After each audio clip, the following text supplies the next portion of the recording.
ऐसी भाभी सबको मिले। कैंसर से पीड़ित राधा जी अपनी अंतिम सांस ले रही थी। जीवन के अंतिम लम्हों में भी उनको अपनी बेटी पूजा की बहुत चिंता थी। वो मात्र 6 साल की थी।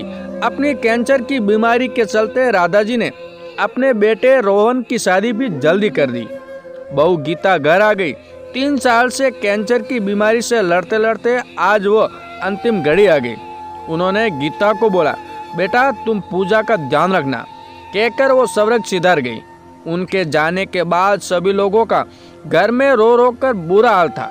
घर में मातम सा गया था, खासकर पूजा की जिंदगी में।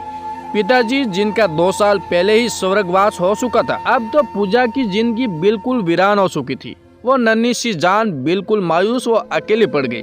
गीता गर्भवती थी तो पूजा का ध्यान तो रखती, पर एक माँ की तरह नहीं रख पाती। माँ की कमी नहीं पूरा कर सकती। रोहन व गीता की शादी को अभी 1 ही साल हुए थे। रोहन पूजा एक भाई बहन थे। रोहन पूजा से बहुत बड़ा था। रोहन एक मल्टीनेशनल कंपनी में CIO के पद पर कार्यरत था। पूजा भाभी से बहुत डरी डरी रहती थी। गीता प्रेग्नेंट होने से अपने में ज़्यादा व्यस्त रहती थी और बच्चा होने के बाद गीता अपनी बच्ची पर ज़्यादा ध्यान देती। अब पूजा को बहुत ही अकेला और खालीपन लगा। गीता पूजा से घर के कामों में खूब मदद ले। पूजा ये कर दे, पूजा वो कर दे।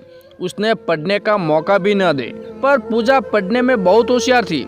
बहुत ही कम पढ़कर बहुत अच्छे अंकों से पास होती थी। कभी कभी पूजा और रोहन की बुआ आकर बच्चों के साथ रहती। पूजा को काम कराना उन्हें पसंद नहीं था, मगर क्या कर सकती थी। असहाय सी पूजा के मन में से एक मजबूरी की भावना घर करती जा रही थी। धीरे धीरे समय बीतता गया। पूजा व गीता की बेटी परी एक साथ बड़ी होने लगी। पूजा को घर में अब एक अपना हमदम मिल गया था। एक ही स्कूल में पढ़ती थी दोनों। पूजा परी का बहुत ध्यान रखती थी स्कूल में, बिल्कुल अपनी छोटी बहन की तरह प्यार करे। समय पंख लगाकर उड़ गया। कुछ समय बाद पूजा जॉब करने लगी और परी भी पोस्ट ग्रेजुएशन करने लगी। अब रोहन अपना बिजनेस शुरू करके एक बहुत बड़ा बिजनेसमैन बन गया। पूरे बरादरी में उसका नाम था और रुतबा भी। सब लोग उसके घर रिश्ता करना चाहते थे। एक दिन गीता की बड़ी बहन बहुत ही अच्छे लड़के का रिश्ता गीता को बताती है। उसने बोला कि लड़का अजय जो कि फॉरेन में जॉब करता है, उसके घर वाले तुम्हारे घर रिश्ता करना चाहते हैं। मैं उनके परिवार वालों को तुम्हारे घर लेकर आना चाहती हूँ। गीता बोली, ठीक है, संडे को ले आना। संडे को अजय, उसके माँ बाप व भाई समर, रोहन व गीता के घर रिश्ता लेकर आते हैं। वो भी समाज बरादरी का एक संपन्न परिवार था। रोहन बहुत खुश था। आज जो उसकी बेटी के लिए रिश्ता आया, वो भी इतने अच्छे घर से। लड़के वालों की खूब खातिरदारी की गई। अजय, गीता व रोहन को बहुत पसंद आ गया। तब गीता की बहन बोली कि लड़की को ले आओ। दूसरी तरफ पूजा मन ही मन सोच रही थी कि मेरी शादी की उम्र हो गई, मेरे बारे में कुछ सोच नहीं रहा, पर मैं किसी से कहती कैसे। तभी गीता कमरे में गई और पूजा से बोली, तैयार हो जाओ पूजा। मैं पूजा भाभी को अवाक होकर देखती रह गई। आज भाभी ने आकर जब ये बोला तो पूजा के मन ने सोचा कि देखो मेरी भाभी कितनी अच्छी है। ऐसी भाभी सबको मिले। माँ पिताजी के ना होने पर भी वो मेरा कितना ध्यान रख रही है और अपना फर्ज बखूबी निभा रही है। पूजा तैयार होकर उस कमरे में अपनी भाभी के साथ गई जहाँ लड़के वाले बैठे थे। गीता की बहन पूजा को देख गीता को किसी बहाने से किचन में ले जाकर मुंह बनाते हुए बोली, तू इसे क्यों ले आई?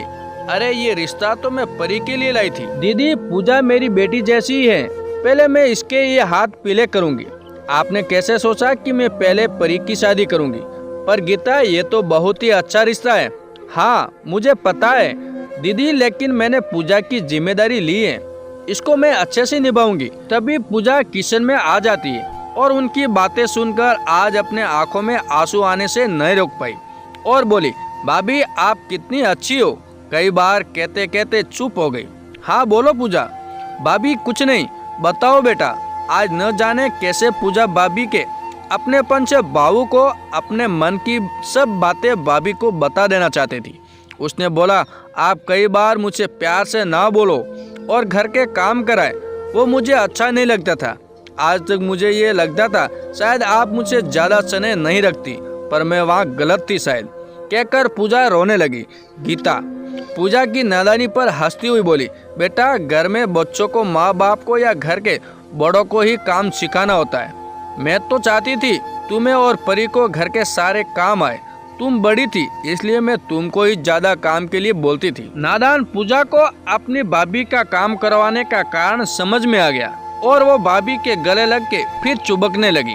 तभी रोहन खुशी खुशी आकर बताता है कि उनको लड़की पसंद है, वो 1 हफ्ते में सगाई करना चाहते हैं। ये बात सुन सब बहुत खुश हुए। रोहन ने गीता की तारीफ करते हुए कहा, तुमने आज इतना अच्छा काम किया, मैं तो सोच भी नहीं सकता था। मैंने सोचा तुम्हारी दीदी रिश्ता लेकर आई है तो तुम शायद परी के लिए ही सोचोगी, पर तुम तो बहुत ही अच्छा निर्णय लिया कि गीता और पूजा को अपने गले से लगा लिया। सब लोग खुशी के आंसू लिए मुस्कुराने लगे। रोहन व गीता मिठाई लेकर उस कमरे में गए जहाँ पर लड़के वाले बैठे थे। साथ में परी भी गई। पूजा की होने वाली सास परी को देखते बोली, अरे वाह, ये बेटी भी कितनी सुंदर है। ये भी आपकी ही बेटी है? गीता ने कहा, यह हमारी बेटी परी है और पूजा हमारी बेटी समान ननंद है। पूजा की होने वाली सास हंसते हुए एक और प्रस्ताव रखते हुए बोली, यदि आपको मेरा छोटा बेटा समर भी पसंद हो तो परी को भी हम अपने घर की बहू बनाना चाहते। आए तो अजय के लिए ही थे, पर परी भी पसंद आ गई। ये बात सुनते ही गीता और रोहन की खुशी 7वें आसमान पर जा पहुंची। आज एक के बाद दूसरा शुभ समाचार जो मिल रहा है, क्योंकि समर भी अजय जैसा दिखने में स्मार्ट और खूबसूरत था। वो भी अच्छी जॉब में था। उन्होंने उस रिश्ते के लिए भी फौरन हाँ बोल दी। अब अगले हफ्ते दोनों ही बेटियों की सगाई तय हो गई। सभी एक दूसरे को गले लगा के बधाइयाँ देते नहीं थक रहे थे। घर में चारों ओर खुशियाँ का माहौल। गीता की बहन भी बहुत खुश है। इतने में अच्छे घर में बेटियों का रिश्ता करा के पूजा व परी खुशियों के सागर में गोते लगा रही थी, क्योंकि उनका साथ जो अब आजीवन रहने वाला था।